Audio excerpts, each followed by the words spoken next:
Bonjour, donc on se retrouve aujourd'hui pour parler mode. C'est un sujet que j'aborde assez peu sur mon blog et sur ma chaîne YouTube, non pas par manque d'intérêt puisque je suis comme beaucoup de filles très intéressée par les tendances, les différents styles, etc. Mais je ne sais pas pour quelle obscure raison je ne vous en parle pas trop. Vous avez été nombreuses à me réclamer des lookbooks, alors c'est un style de vidéo que j'ai fait au passé, que je n'ai pas forcément aimé faire, et en tout cas j'étais pas très satisfaite du résultat. Depuis, mon style a beaucoup évolué, donc il est possible qu'à l'avenir je fasse ce genre de vidéo, mais en tout cas pour le moment c'est pas vraiment ce dont j'ai envie. Donc je vous fais parfois des articles avec des inspirations pour des tenues, etc. Je vous parle de mode très souvent dans des vidéos haul, et en fait aujourd'hui je viens vous faire une sorte de sélection de saison, donc comme ça on dirait que je sors du marché et que je vais vous raconter comment faire la bouillabaisse, mais en fait je viens vous expliquer aujourd'hui, enfin je viens vous montrer des accessoires, des choses que j'aime porter pendant cette saison hivernale, des coups de cœur de saison, donc il y a des accessoires, il y a des vêtements. C'est pour vous donner quelques petites inspirations, vous montrer à quoi ressemble mon style au quotidien. Comme vous allez le voir, tout ce que je vais vous présenter tourne autour d'un seul et même thème qui est le confort. Voilà, vous le savez peut-être, ça fait assez longtemps que je vous en parle, mais moi ma vie est dictée par une sorte de philosophie zéro prise de tête et zéro contrainte. Donc il est hors de question que je porte des vêtements que je trouve jolis mais que je trouve inconfortables. Voilà, c'est la raison pour laquelle je ne suis jamais ou très rarement juchée sur des talons de 10 cm. Déjà je fais 1m78 donc je vais pas non plus vraiment m'infliger ça. Mais je trouve qu'en plus la saison hivernale se prête bien à ce genre de vêtements très confortables et à quelques petits accessoires féminins qui peuvent voilà, donner un petit truc en plus à une tenue. Donc je vais vous faire des plans de coupe pour vous montrer à quoi ressemblent les vêtements, puisque c'est toujours plus parlant de voir ça sur quelqu'un que montrer comme ça dans une vidéo. J'ai pas toujours l'occasion de le faire, mais aujourd'hui j'ai un petit peu de temps donc je vais pouvoir vous le faire de cette façon-là. La première pièce dont je voulais vous parler, c'est mon manteau. Donc moi je vis dans une région qui est très froide, hein, donc là j'habite en Haute-Savoie, donc ici l'hiver, enfin celui qu'on est en train de vivre fait un petit peu exception à la règle, parce qu'on a quelque chose comme 5 ou 10 degrés tous les jours, ce qui est absolument jamais vu, mais on a des hivers très souvent avec des températures négatives, beaucoup de neige. Donc voilà, comme je vous disais, cette année ça n'est pas le cas, mais tous mes derniers hivers que j'ai passés ici, donc c'était les 26 ou 27 derniers, ça a toujours été le cas. Il fait toujours très froid, donc je peux rarement me trouver un manteau chez Zara ou chez H&M, puisque à part certaines exceptions, ce sont des vêtements qui sont quand même assez peu chauds. Mais cette année, j'ai eu un coup de cœur pour un manteau. Alors je vais vous raconter un petit peu l'histoire de ce manteau. Je me cherchais donc un nouveau manteau pour cet hiver. Je voulais qu'il soit kaki parce que c'est une couleur que j'aime beaucoup. Je porte assez peu de noir. Tout ce qui est marron j'aime bien, mais vraiment le kaki en hiver c'est une couleur qui me botte, et je cherchais un manteau style parka, donc style parka kaki, fourré à l'intérieur dans une sorte de moumoute avec un col en fausse fourrure. Donc je vous avais parlé de ça dans un live, je crois bien que j'avais fait il y a quelques mois, donc bien avant l'hiver, et je vous avais demandé si vous aviez des idées de marques qui vendaient ce genre de pièces. Et en fait vous avez été nombreuses à me conseiller un manteau de chez... je crois que c'est Bershka, oui c'est ça, je confonds toujours Bershka avec Zara et tout, donc voilà, c'est bien Bershka. Vous avez été nombreuses à m'en parler, je me suis rendue dans la boutique Bershka à Genève et donc je l'ai acheté. Donc je vous mets un petit plan pour que ça soit un peu plus parlant pour vous. Donc c'est un manteau, comme vous le voyez, qui est kaki, en toile, avec des détails en simili-cuir sur les poches, sur les manches, etc. Avec des détails en dehors de ça au niveau des pressions et du zip qui sont dorés. Il est intégralement recouvert de moumoute blanche à l'intérieur, donc il pèse assez lourd, mais alors quand vous sortez de chez vous le matin avec ça, c'est comme si vous étiez encore enroulé dans votre couette. Il est assez long, il arrive vraiment bien en dessous des fesses, donc pour ma taille c'est quelque chose qui est assez intéressant. La capuche est super belle, sa boîte de la fausse fourrure, je trouve qu'elle ressort très bien.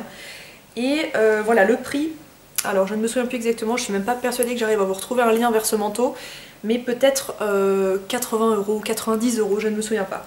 Pour un manteau d'hiver, je trouve que c'est quand même assez raisonnable, surtout que voilà, je l'ai porté tout l'hiver, je vais encore le porter l'hiver prochain, c'est certain. Et voilà, je trouve qu'il a un super look, et donc voilà, je voulais vous remercier en fait par le biais de cette vidéo aussi de m'inspirer ce genre d'achat, puisque eh ben, ça ne va pas que dans un sens, hein, je ne suis pas la seule à vous inspirer des achats, sachez que ça marche également dans l'autre sens. Donc voilà, ce manteau ça n'est pas le seul que je possède pour cet hiver, j'en ai un ou deux autres, mais je crois que c'est clairement celui que j'ai le plus porté, puisque voilà, il est super beau, super élégant. Malgré cette coupe voilà, un peu oversize avec tout ce qu'il y a à l'intérieur, la moumoute, etc. Mais je le trouve vraiment top, et je vous remercie encore pour l'inspiration. La deuxième pièce, toujours côté mode à proprement parler et pas vraiment vêtements, c'est un gilet que j'ai acheté chez Zara il y a assez longtemps, sachant que pour la petite histoire j'achète très peu de vêtements chez Zara. Je trouve que c'est, alors je veux dire mal coupé parce que ça serait complètement vantard de dire que c'est mal coupé parce que ça ne me va pas, c'est pas du tout le cas. Mais en tout cas ça n'est pas coupé pour ma morphologie, je suis donc grande, j'ai des grands bras, un grand buste, et chez Zara il n'y a vraiment pas grand chose qui me va, sauf petites exceptions, celle-ci en fait partie. C'est un gilet que j'ai acheté il y a bien 2 ou 3 ans, qui est donc un gilet en fait en maille complètement tricoté comme ça. On dirait un peu ces pulls d'origine irlandaise, sauf que là c'est un gilet, donc pareil, je vous mets un petit clip vidéo pour que vous voyez ce que ça rend. Alors la matière, je pense qu'il y a... Bon, moi j'ai un gros défaut, c'est que je découpe absolument toutes les étiquettes, mais de visu comme ça, il n'y a absolument pas de laine à l'intérieur, donc il n'est pas vraiment chaud. Mais il est super confortable, je le trouve tout de même assez élégant parce qu'il a cette coupe un petit peu cintrée, le fait qu'il n'y ait pas de boutons, je trouve que voilà, ça rajoute un petit quelque chose. Il a des torsades de plein de formes, de tailles différentes et voilà, c'est clairement le gilet dans lequel on a envie de se rouler et de ne plus en ressortir. Comme je vous disais, ça fait voilà, environ 3 ans que je l'ai et en fait quand je rentre chez moi le soir, je suis vite tentée de mettre un pull à capuche ou quelque chose comme ça. Ce qui est quand même pas toujours très élégant, et puis parfois on a juste envie d'avoir chaud et de rester quand même dans le style des vêtements qu'on peut porter à ce moment-là, et donc c'est facilement le gilet que je pourrais sortir pour ce genre d'occasion. Donc voilà, le prix je ne m'en souviens pas, peut-être une trentaine d'euros, mais ça fait partie de ces achats que j'ai fait et que je regrette pas du tout. Je le porte très souvent et je le trouve vraiment chouette. C'est un petit peu plus un gilet facile à porter en intérieur qu'à l'extérieur puisqu'il est donc très épais, il n'a pas de boutons, donc sous un manteau c'est pas forcément très pratique.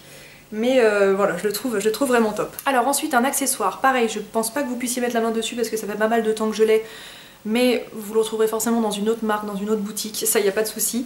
C'est une écharpe en fait tube, donc vous voyez c'est un grand cercle, on dirait vraiment un grand col un peu châle. Je l'ai eu chez Promode en solde l'hiver dernier ou l'hiver encore avant, j'arrive pas à me souvenir. Je l'aime beaucoup puisque c'est une couleur beige, donc moi c'est vraiment ce que je préfère porter en hiver. Comme je vous disais, je porte assez peu de couleurs foncées. Une couleur beige avec des mailles avec des trous de différentes tailles comme vous pouvez le voir et qui est entremêlée avec plein de fils en lurex. Donc le lurex c'est ce fil, cette matière qu'on retrouve dans pas mal de pulls en hiver qui est avec des reflets argentés, des reflets dorés en fonction de la couleur qui a été utilisée. Donc voilà, moi je porte assez peu d'écharpes des écharpes classiques en un morceau. Tout simplement parce que j'arrive jamais à faire le nœud comme il faut, j'ai toujours un pan qui me vient dans le visage et tout, enfin bref ça m'énerve. Ça fait depuis pas mal de temps, que ça soit pour les écharpes ou même pour les foulards, que j'achète ce type d'article, donc en un morceau. Je trouve que le rendu est encore plus harmonieux, plus joli et comme ça vous êtes sûr que ça vous tient chaud de A à Z. Vous pouvez même le remonter un petit peu dans l'arrière du cou pour que ça vous tienne bien chaud au cou, vous pouvez même le mettre sur le visage si vraiment il y a une tempête de neige à ce moment là, ce qui peut encore arriver dans la région dans laquelle je suis donc. Voilà, donc ça c'était une très belle trouvaille des soldes. Comme je vous disais, ça n'est pas Promode qui a inventé ce type d'article, hein. Je pense que vous pouvez trouver ça chez H&M, chez Zara, enfin bref, dans plein d'autres marques assez bon marché. Mais voilà, moi c'est vraiment un accessoire que je porte avec beaucoup de plaisir pendant toute la saison hivernale. Ensuite, on va parler chaussures. Alors, moi je suis une grande fan des chaussures Ugg. Alors voilà, c'est un type de chaussures qu'on aime ou qu'on déteste. J'en possède 2 paires. Ce sont des chaussures que je porte très facilement quand il fait très froid. Donc quand il fait voilà, moins 5, moins 10 degrés, ce sont des chaussures en mouton à l'intérieur, en mouton retourné, qui tiennent très chaud, qui sont pas forcément très féminines, très élégantes, mais qui tiennent vraiment très chaud. Alors qui pour information ne sont pas imperméables, donc vous ne pouvez pas les porter dans la neige sous la pluie, à moins que vous fassiez comme moi et que vous les imperméabilisiez. Peu compliqué à dire, avec donc un spray imperméabilisant que vous pouvez trouver chez les cordonniers ou ce genre de choses. Donc ce sont mes chaussures de prédilection quand il fait froid. Il se trouve que, comme je vous disais, on n'a pas un hiver très froid actuellement, et donc en fait je crève de chaud dans mes Ugg. Voilà, j'ai super chaud. J'ai du mal à les porter parce que franchement j'ai l'impression d'avoir les pieds dans une bouilloire, et en fait je suis allée chez mon kiné la dernière fois. Et il m'a vu avec ma paire de Ugg, il m'a dit, suite à l'opération du pied que j'ai eue, il m'a dit mais c'est pas du tout le genre de chaussure que vous devriez porter. Il n'y a aucun soutien, il n'y a aucun appui, il n'y a pas de semelle, il n'y a rien du tout, c'est vraiment pas une bonne chaussure pour ce qui vous est arrivé. Donc j'étais un petit peu embêtée. Je suis rentrée chez moi, j'ai essayé pas mal de paires de chaussures, donc les baskets, hein, c'est encore ce qui fonctionne le mieux, mais je peux pas vraiment porter d'autres choses, en tout cas pas de chaussures chaudes. Donc j'étais un petit peu en train de me morfondre chez moi, me demander ce que j'allais porter, et en fait j'ai eu la visite d'une copine très récemment. Et donc Vicky, si tu passes par là, je te fais un gros bisou puisque cet achat donc est 100% inspiré par elle, et en fait elle est arrivée chez moi avec ses chaussures. J'ai craqué dessus, enfin j'ai dit mais elles sont vraiment top, où est-ce que tu les as achetées? Donc elle m'a expliqué qu'elle les avait trouvées en solde pendant ses vacances. Et en fait ce sont des chaussures de la marque Ben Simon. Alors ça ne saute pas aux yeux quand on les voit, mais en fait si vous regardez d'un petit peu plus près, vous retrouvez vraiment la semelle en gomme, la petite pointe de pied en gomme aussi, et voilà, c'est juste qu'elles sont montantes avec ce système de lassage et cette fourrure retournée. Donc j'étais ébahie, mais j'ai mis punaise, elles sont trop belles, puis en plus si c'est des Ben Simon, bah alors confort absolu. Elle me dit ouais non mais c'est dingue, je suis super bien dedans. Et donc je lui ai dit est-ce que tu me permets de les acheter, et donc du coup d'avoir les mêmes que toi, c'est pour ça que je lui ai posé la question. Et donc je lui explique mon problème de pied, etc. Elle me dit ah mais y a pas de souci, ouais tu vas voir, on est super bien dedans. Donc je me suis rendue sur le site de Ben Simon, je crois qu'elles étaient également disponibles sur le site de mon showroom, mais soit pas dans ma taille, soit pas dans le coloris que je voulais, je ne sais plus. Donc elles existent dans ce coloris, donc entre le camel et le marron. Elles existent en noir de mémoire et en bleu marine, un bleu marine très foncé. Toujours avec la même couleur de fourrure à l'intérieur. Je les ai payées 47 € ou 42 € de mémoire, donc elles étaient à moins 50%. À l'heure où je filme cette vidéo, il reste encore quelques modèles sur le site, donc j'essaierai de vous trouver un site pour vous mettre sous la vidéo, si ce sont des chaussures qui éventuellement vous intéressent. Elles sont fourrées jusqu'à la pointe du pied, donc ça c'est top. Pour information, si vous portez des semelles orthopédiques ou quoi que ce soit, il y a à l'intérieur des semelles fourrées mais que vous pouvez retirer, donc voilà, sachez que si vous voulez mettre les vôtres à la place, il n'y a vraiment pas de problème. C'est d'un confort absolu, la taille donc, est absolument identique à celle des Ben Simon en toile classique qu'on peut porter au printemps-été. Donc moi je fais du 40 et j'ai pris du 40, elles sont absolument parfaites. Je me sens super bien dedans, je trouve qu'avec un jean slim c'est mignon, je trouve qu'avec une jupe c'est mignon, c'est vraiment une paire de chaussures qui crie l'hiver, mais je suis vraiment très bien dedans. Donc voilà, je voulais vous en parler, vous pouvez également les porter complètement remontés. Et le revers, vous pouvez également décider de le baisser un petit peu plus bas pour que ça recouvre un peu plus la chaussure. Donc ça c'est à vous de voir. Et voilà, est-ce que c'est imperméable? Je n'en sais rien, là aussi je les ai imperméabilisés avec un spray. Donc ça m'a pas posé de soucis, mais je pense qu'il faut quand même les traiter avant de les porter sous peine de les abîmer un petit peu trop vite. Donc voilà, ça c'est, parmi tout ce que je vous présente, c'est vraiment mon coup de cœur puisque ça a un petit peu sauvé mes pieds du froid, si je puis dire. Dernier accessoire dont je voulais vous parler, ce sont les colliers. Donc j'aime bien porter des colliers, que ce soit en été ou en hiver. En été, je porte plus volontiers des colliers un petit peu sautoirs comme celui que je peux avoir aujourd'hui. Et en hiver, j'aime bien des colliers un tout petit peu plus imposants et un tout petit peu plus ras du cou.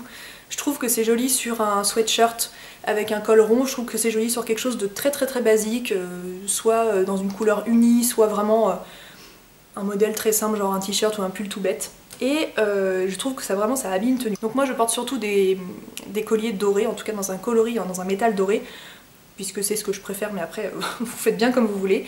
Et donc il y a vraiment une marque que j'adore, dont je vous parle parfois sur Instagram, mais c'est vrai que je vous en ai rarement parlé sur le blog, c'est la marque Shlomit Ophir. Donc Shlomit Ophir est une créatrice d'origine israélienne, si je ne m'abuse, qui fait de très belles créations. Donc ça reste de la fantaisie dans le sens où il n'y a pas de pierres précieuses, il y a peut-être du plaqué or, mais je ne suis même pas certaine, mais c'est quand même de la fantaisie haut de gamme, dans le sens où les prix sont quand même assez importants, donc pour un collier qu'on même compter 40 à 50 € en fonction des matériaux qui sont utilisés. Quoique en fait je pense peut-être que sur le mien par exemple aujourd'hui ce sont peut-être des pierres semi-précieuses. Alors il y a des collections donc été-hiver, c'est vraiment une créatrice qui se renouvelle très fréquemment. Donc je ne suis pas certaine de pouvoir vous trouver exactement les modèles que je vous présente dans cette vidéo pour pouvoir vous les mettre sous la vidéo, mais en tout cas je vais vous mettre des liens vers des sites qui revendent la marque. Donc il y a Etsy, Un oiseau sur la branche qui est un site que j'aime beaucoup, qui m'a déjà envoyé des bijoux pour test, qui est un très joli site avec donc cette créatrice et tant d'autres. Donc voilà, je voulais vous présenter quelques modèles que vous avez peut-être déjà vu passer dans certaines de mes vidéos. Donc celui-ci c'est un collier un petit peu plastron qui est doré avec une sorte de constellation avec des étoiles et des strass, qui se porte donc très ras du cou comme ça, que je trouve vraiment magnifique. Voilà, je vous en montre vraiment quelques-uns pour exemple, mais en tout cas dans la globalité c'est une créatrice que j'aime beaucoup. Et le deuxième, c'est un collier avec des sortes de... qu'est-ce que c'est? Des hexagones. Doré avec un fond un petit peu vert très pâle avec des sortes de croisillons dessus. Et pareil, c'est un collier qui se porte un petit peu ras du cou et qui vient vraiment habiller une tenue ou un décolleté. Donc voilà, je voulais vous parler de cette créatrice puisque donc moi je possède des bijoux de plein de marques différentes, des marques très bon marché et des marques moins bon marché comme celle-ci. Mais la qualité est vraiment excellente, j'ai jamais vraiment par exemple la chaîne qui noircit autour du cou, ce qui peut m'arriver avec des bijoux de moins bonne facture.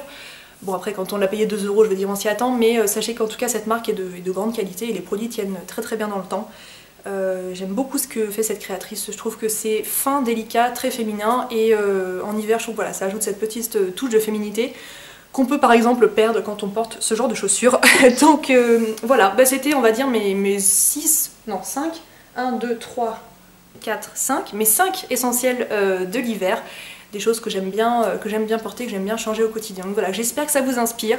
On se retrouvera peut-être à l'avenir dans d'autres vidéos axées un petit peu plus mode. Je vous embrasse et on se dit à la prochaine.